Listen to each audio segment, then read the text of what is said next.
going to do in my speech is take you through a bit of history. I don't think I could do it all in 4 to 6 minutes, but anyhow, I'll reflect on the time. But anyhow, I'd like to begin. Sweating, shaking, being nervous is a big thing.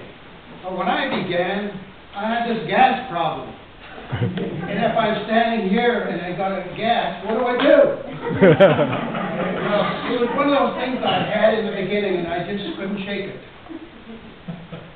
But anyhow, my main concern when I started was because I was timid, shy, and a lot of gas and nervousness. So that was the part of me when I began. I remember in the school days when I was a kid in elementary, the teacher asked me to do a poem. And of course, again, as you know, I was shy, bashful. I was shaking and my mouth was quivering and I just couldn't do it. And that was me full of nerves. So you could really see what was then and what will be now. I was born in a small town in southeastern British Columbia. It's called Fernie, BC. If you are a skier, you know Fernie. If you don't, it's a small town, but it's quite lively. It's a secondary to Whistler. So that's where I came from.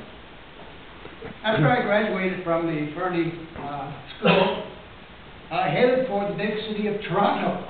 Now going from 60,000 to 1 million or more people here, well, imagine what my nerves are like. Besides going into Toastmasters. So anyhow, I did take that time to come here. At first, I wanted to go back to school because I figured, well, I got graduation. I wanted to go into some kind of a business sort of thing. So I took a business course, and I took that for a year at Western Tech in Toronto. And after that, I decided I wanted to get a job.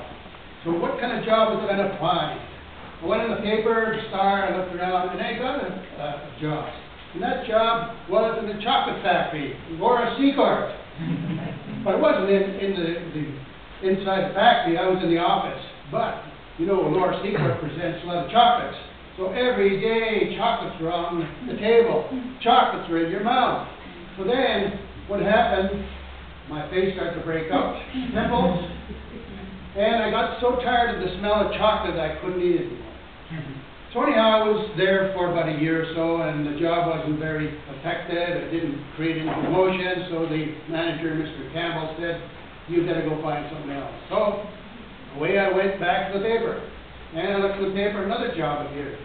There I saw workers' compensation. I applied, I got the job. I was there from 1957 to 1989. Very dedicated, loyal person. There I was. Now, where does Toastmasters fit in with all this period of time? Well, we go back to 1978. WCB were setting up for a club. I was still nervous because of the big city and the gas and all that, so I didn't want to participate. I didn't want to be a fool standing up and all of a sudden, you know, it happened.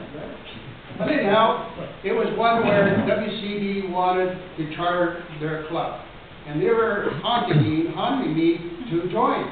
So finally I did. And I become a charter member.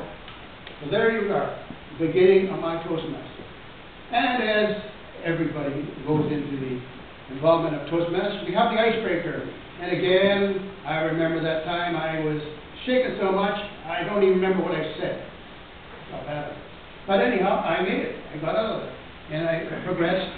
Then as time went on, I found that Toastmasters was something of better meaning to me than just doing participation. I finally decided I wanted to get involved with the executive. So in 1986, I become the president of the club. But in 1986, it was a bad time. Because you know why? My club started to fall apart. It went from about 20 to 8 members. And I had to play everything I had to get that club back on its feet, and I did that. I resolved it, and I'm happy today that that club, after 30 years, is still in existence. It's one of the best clubs in Toronto. So you can see, I dedicated myself more or less to holding a club rather than getting presentations, doing speeches. I was doing head table stuff.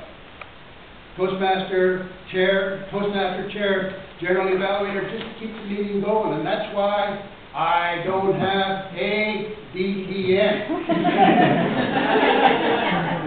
I dedicated myself to the people. I wanted that club to exist. I wanted to make sure that it didn't go apart, because I know Toastmasters was part of my life, and I started to enjoy it, and it kept going and going and going. So as I gradually got into it, I visualized that Toastmasters was more than just participating. It was just more to get involved, to help people, to organize people, and to make sure that everybody was there to be supported. And I always said, Toastmaster was me. Toastmaster was part of my life, and it still is.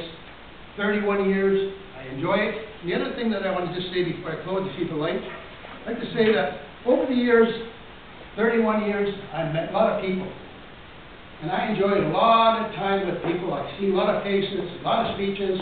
The thing that's in my mind that makes me happy, I enjoyed it. And those memories will be in my mind forever. Madam Trustee.